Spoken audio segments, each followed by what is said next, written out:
नमस्कार दोस्तों, मेरा नाम है सोनू निगम और आप देखना शुरू कर चुके हैं सेंटर फॉर सोशल स्टडीज़ की वीडियो।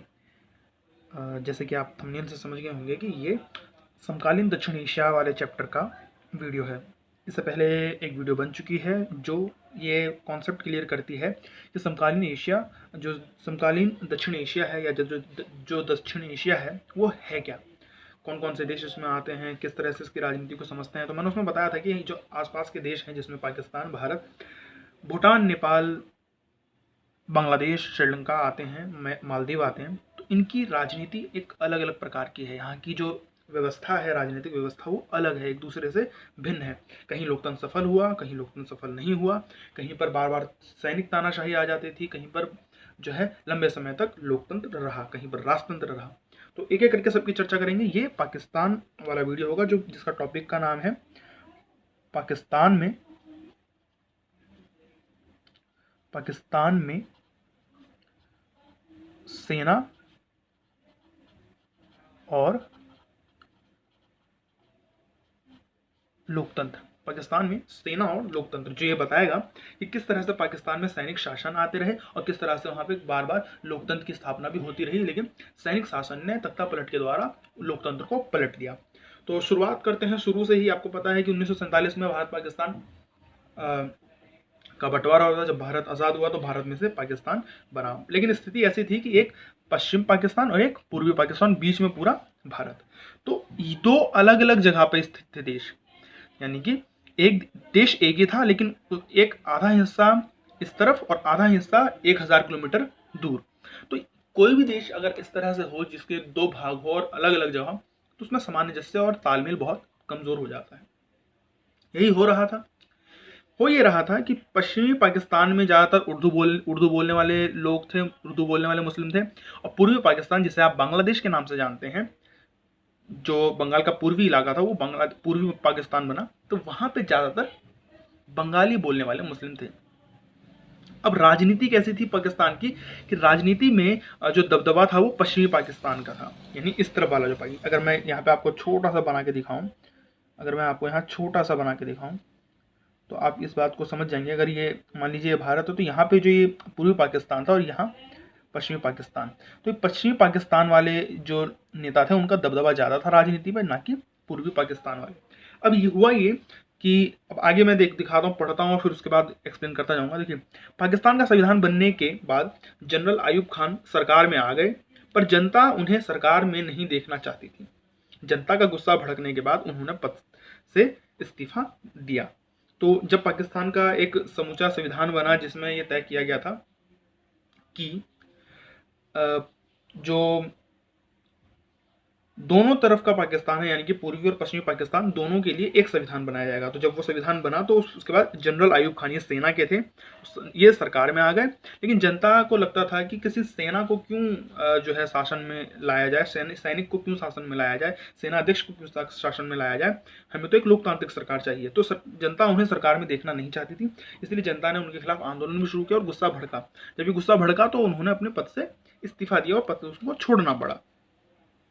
लेकिन उनके पद छोड़ने के बाद भी जो यहिया खान थे, जनरल यहिया खान थे, उन्होंने शासन को संभाला। यानी कि जनरल के बाद फिर से जनरल आई यहिया खान। तो हुआ क्या, इनके समय में 1971 में बांग्लादेश संकट में युद्ध में होता है और पाकिस्तान हार जाता है। बात ये होती है कि जो उर्दू बोलने वाले जो पाकिस्तान था, यानी कि ये पश्चिमी पाकिस्तान, वो पूर्वी पाकिस्तान के ऊपर, यानी कि बांग्ला बोलने वाले जो मुसलमान थे उनके ऊपर भी उर्दू थोपना चाहते थे और ये कह रहे थे कि आप उर्दू बोलिए। अब इससे जो वहाँ पर संकट गहराया और वहाँ के लोग आज़ादी की मांग करने लगे। तो इंदिरा गांधी जी ने उन्हें सपोर्ट कर दिया और बाद में आपको पता है कि जब युद्ध हुआ तो बांग्लादेश फिर अलग हुआ। तो ये हुआ। उसके बाद 1971 में जुल्फिकार अली भुट्टो की चुनी हुई सरकार बनती है जो 1977 तक चलती है। यानी कि अब देखिए, 2 बार सैनिक शासन आया। ये रहा सैनिक शासन, ये भी सैनिक शासन, ये सेना का शासन, ये भी सेना का शासन। यहाँ पे लोकतांत्रिक सरकार आई। देखिए, तो ये वाला, ये ऊपर वाला, ये 1971 वाला। तो 1971 में जुल्फिकार अली भुट्टो ये लोकतंत्र के द्वारा यानी कि जनता के द्वारा चुने हुए प्रधानमंत्री थे। इनकी सरकार बनी 71 में, लेकिन 77 तक ही चल पाई, तो 6 साल का ही वहाँ होता है। तो उसके बाद क्या हुआ कि 77 में चुनाव होने थे, लेकिन चुनाव ना होकर जनरल जियाउल हक जो है भुट्टो की सरकार गिराकर राष्ट्रपति बन जाते हैं। जनरल यानी कि फिर से एक बार क्या हुआ, सेना आ गई। 1977 में फिर से एक बार कौन आ गया, सेना आ गई। तो 1977 में जनरल जियाउल हक ने जुल्फिकार अली भुट्टो की सरकार को गिरा दिया और खुद जो है राष्ट्रपति बन गए। मगर लोकतंत्र की मांग के आंदोलन चलते रहे और जियाउल हक की जो सरकार थी वो खतरे में पड़ जाती है। तो 77 में जब जनरल जियाउल हक बन जाते हैं, तो उसके बाद भी मैंने जैसा आपसे कहा ना कि पाकिस्तान के अंदर लोकतंत्र लोगों को पसंद है, तो वहाँ पे आंदोलन होते रहते हैं। वहाँ का जो मीडिया है, वहाँ का जो मानवाधिकार संगठन है, वो बहुत एक्टिव है इन सब मामलों में। अब ये इनकी सरकार खतरे में पड़ जाती है और फिर जो है फिर से जो है सेना के लिए शासन करना थोड़ा मुश्किल पड़ जाता है। तब 1988 में जुल्फिकार अली भुट्टो की बेटी यानी कि बेनज़ीर भुट्टो फिर से लोकतांत्रिक सरकार बनाती है। 1988 में बेनज़ीर भुट्टो की लोकतांत्रिक सरकार बनती है, यानी कि फिर से क्या आ गया, लोकतंत्र आ गया। अब देखिए पहले सेना, फिर लोकतंत्र, फिर सेना, फिर लोकतंत्र आया। तो 88 में बेनज़ीर भुट्टो की सरकार बनती है, वो लोकतंत्र के द्वारा चुनी हुई सरकार होती है। उसके बाद 1992 के आसपास जो है नवाज शरीफ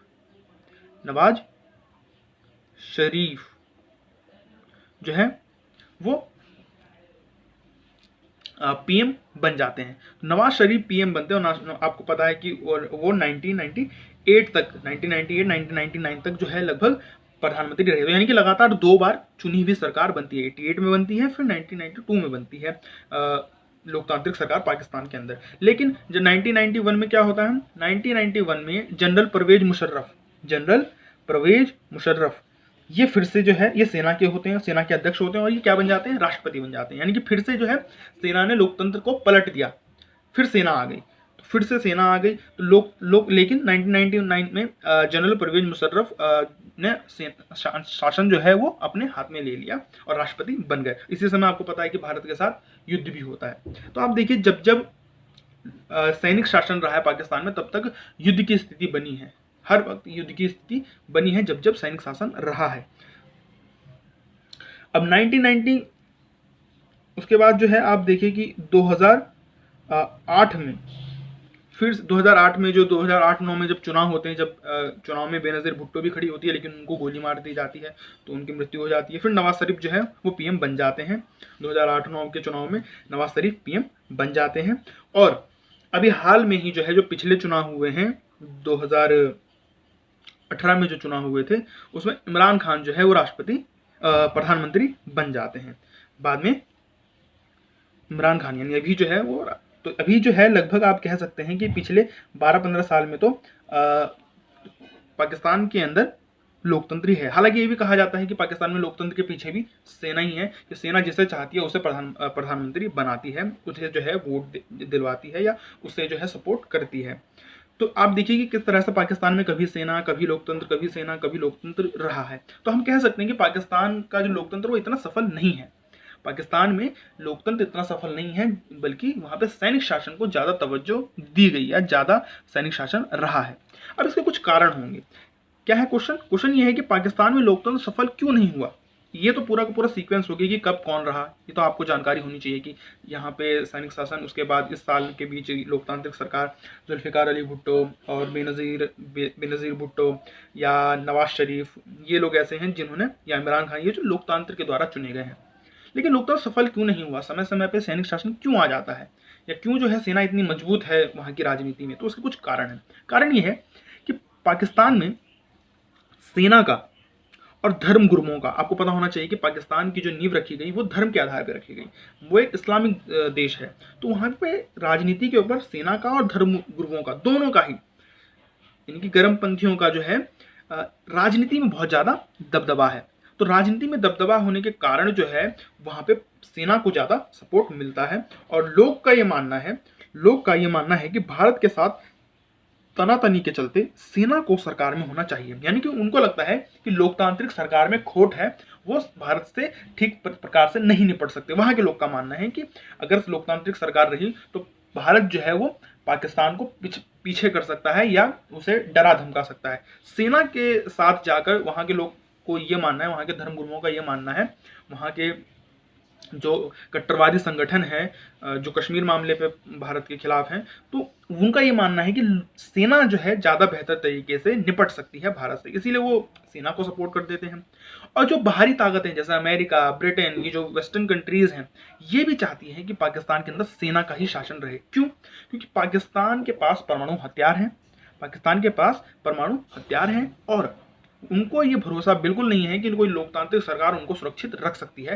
वो उनको ये डर लगता है कि कहीं ऐसा ना हो कि किसी आतंकवादी संगठन, किसी कट्टरवादी संगठन के हाथ में अगर हथियार चले गए तो उनके लिए बड़ी मुसीबत हो जाएगी। तो वो लोग चाहते हैं कि सेना को ही शासन में रहे ताकि वो उसकी हथियारों की हिफाजत कर सकें। इसीलिए आप देखेंगे जो अमेरिका वगैरह है वो कितने फाइनेंशियल एड जो है वो देते रहते हैं पाकिस्तान को। तो बाहरी ताकत भी पाकिस्तान में सैनिक शासन को सही मानती है, क्योंकि वह इस बात को लेकर चिंतित है कि पाक में परमाणु हथियार आतंकवादी समूहों के हाथ में ना लग जाए। तो कुल मिला के यही पूरा वो टॉपिक है कि पाकिस्तान में कब सेना का राज रहा यहाँ जैसे कि, और कब लोकतंत्र का राज रहा।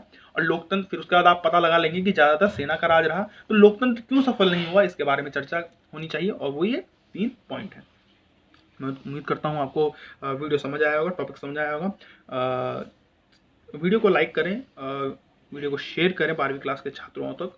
और यदि आपको लगता है कि कंटेंट आपके लायक है, अच्छा है, तो आप चैनल को सब्सक्राइब भी करें, क्योंकि हमारे चैनल की जो ज़्यादातर व्यूअरशिप है वो ऐसे लोगों से आती है जिन्होंने हमारा चैनल सब्सक्राइब नहीं किया है। तो अगर आप हमारी वीडियो देखते हैं, लगातार देखते हैं और आपको पसंद है, तो आपको समझ आती है, तो आप सब्सक्राइब करें, इससे हमें मोटिवेशन मिलता है। धन्यवाद।